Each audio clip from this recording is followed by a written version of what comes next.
This whole fighting my boy Ross and his guys in Canada, that's unacceptable. It's unacceptable. That don't supposed to happen. What's more unacceptable is when Mr. Drake liked the post. That also is unacceptable. Welcome back to the channel with another episode of Say It Ain't So Media. If you're new here, don't forget to hit the subscribe button and give this video a thumbs up. Earlier today, Marlon Wayans became the second OG to publicly address the escalating feud between Drake and Rick Ross. Marlon made a heartfelt plea for peace, urging both artists not to follow in the tragic footsteps of Tupac and Biggie. And honestly, I couldn't agree more with Marlon on this one. A lot of this drama boils down to ego, competition, and the relentless quest for relevance in the hip-hop scene. We don't always know who's pulling the strings behind the scenes, but calling out another artist is a quick way to grab headlines. But at what cost? What starts as harmless trash talk can quickly spiral out of control. When pride and street cred are on the line, things can get dangerous quickly. These beefs don't just affect the artists involved, they pull in friends, families, and even fans, leading to more violence, pain, and suffering. Now let's talk about Uncle Luke. He's come forward, but with a different take. Uncle Luke is calling out Drake for escalating the violence, criticizing him for liking fight videos involving Rick Ross. He's telling Drake not to mess with his city, Miami. Can we really blame Drake for liking those videos? If the roles were reversed, you know Rick Ross would be all over Instagram, laughing and liking every picture of Drake and his crew getting jumped. Sure, Drake could have come out and condemned what happened, saying, "That wasn't us, we don't condone this." But let's be real. If someone disses you for no reason, it's difficult to feel sorry for them. When you, Mr. Drake, liked the post, you just inserted yourself into violence toward Mr. Ross and his crew. Now, let me just say this. As a broker of peace for Tupac and Biggie, I seen how this shit end, man. I mean, these other young guys, we're going to have a conversation with a lot of these other young guys who dying, these senseless deaths and these songs and all that. Y'all brothers are talented. Y'all gotta understand, y'all talented. Y'all don't need that. Y'all talented as fuck. Y'all getting people to buy the records. People are buying your records because they like the music. They like what you're saying in the records. Leave it there, young fellas. But now these grown ass ones right here, Mr. Drake and Mr. Ross. When you like the post and you on there doing your little, okay, it's a beautiful day in Canada, and you like the post, you just inserted yourself in some shit. Now, look how this all play out. I'll keep it 1,000. Look how it all play out. Oh, so half the country thinking that Ross done played the record, the Kendrick Lamar record, and he got jumped on because he played the Kendrick Lamar record. So now you got a whole West Coast of people, they at your head. Oh, that's what we doing? You don't need that, Mr. Drake. You don't need to be confined. You're too talented. I like you. I got friends that like you. I don't know you personally. Don't need to know you personally, but you're too talented to insert yourself in some shit that you're not really about. To have a whole coast at your head. You don't want that. I don't want that for you. Now here's how this shit works out. Because again, look, I had the same conversation with Biggie and Pop. I'm probably one of the only few niggas that could talk to them straight up. I was on the road with Biggie when people will be singing Biggie songs in the stadium singing Pac diss song while Biggie on stage. I seen this thing, and I've seen this man, like, man, I'm not really about that. I love Buddy. Biggie never jumped into the shit. Biggie never said anything. He was like, look, man, I'm leaving that shit alone, man. I ain't really on that. I talked to Biggie. I talked to Pac. I went to Suge nightclub as soon as Pac got out of jail and had a conversation with him on this shit here. Hey, Pac, look here, man. Same thing I'm saying to y'all. Leave this shit alone, boss, because it's not going to be the rapper pull the trigger. It's not going to be the rapper pull the trigger. It's not going to be the rapper that robbed somebody. It's not going to be the rapper that do something.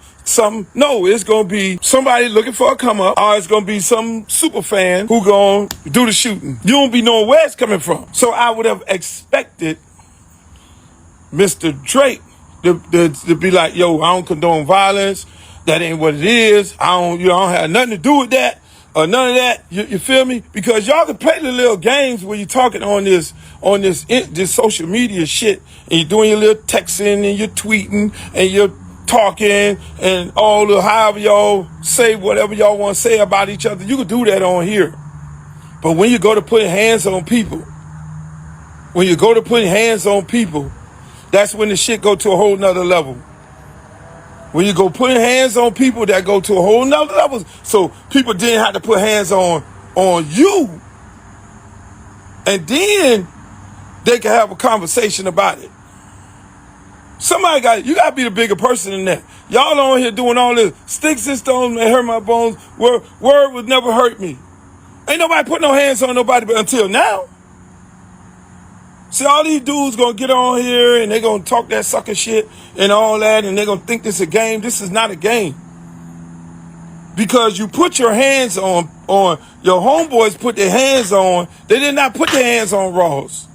They put their hands on Sam and them other people who are with Ross.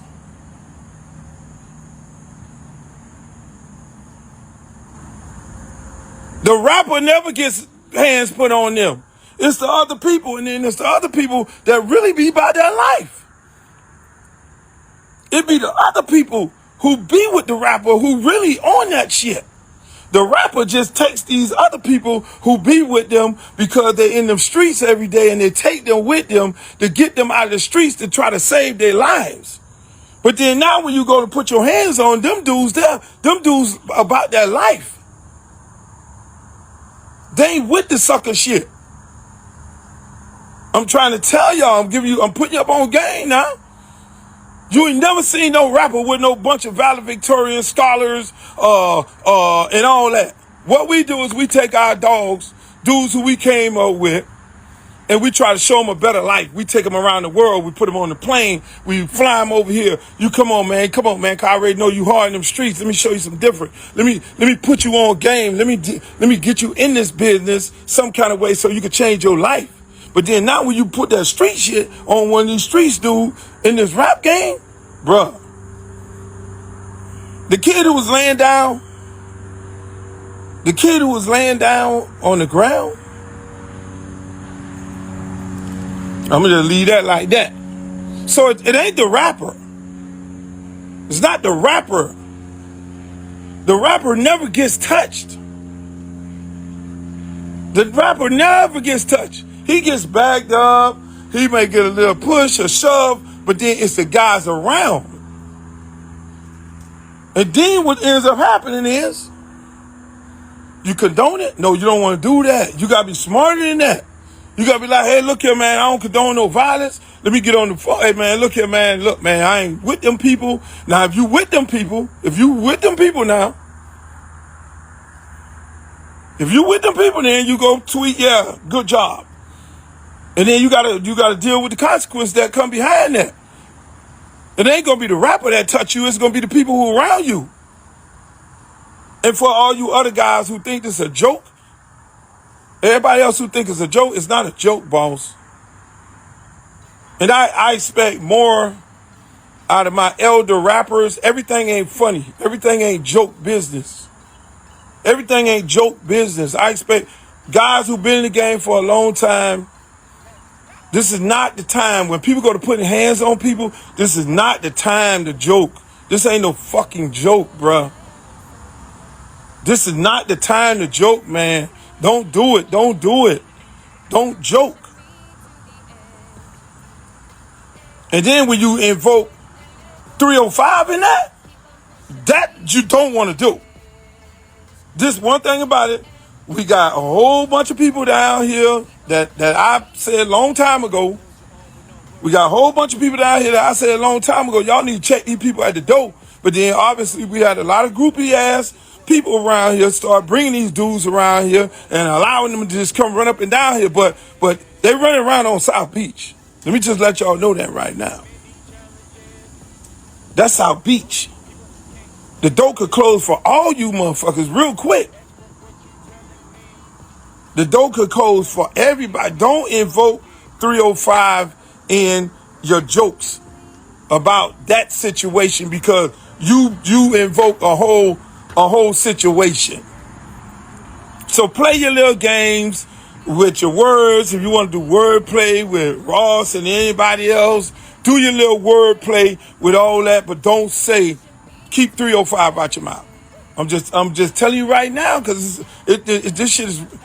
Everybody has a part of their city where people really bleed this shit. Everybody has a part of their city. I don't care whether you're from Raleigh, North Carolina, you could be from Fayetteville, you could be from Brooklyn, you could be from the Bronx, you could be from Inglewood, you got people everywhere that bleed this shit. They ain't really with the Hollywoodness. I'm telling you right now. There's a lot of people who don't play like that. So when you're doing your little games with your rappers and you're running off at the mouth and you're joking them and all that, don't joke my city. I'm telling you that right now. Just don't joke the city, boss. Don't joke the city. We ain't no jokes. That shit you see, we are not South Beach. What you see over there on South Beach, that's them over there. People down here bleed this shit. Don't joke the city. So I'm just gonna leave that like that. But for the most part, people, as an elder statesman that has seen two of my good friends, Biggie and Pac, die senselessly, and it wasn't by them pulling the trigger on them, each other.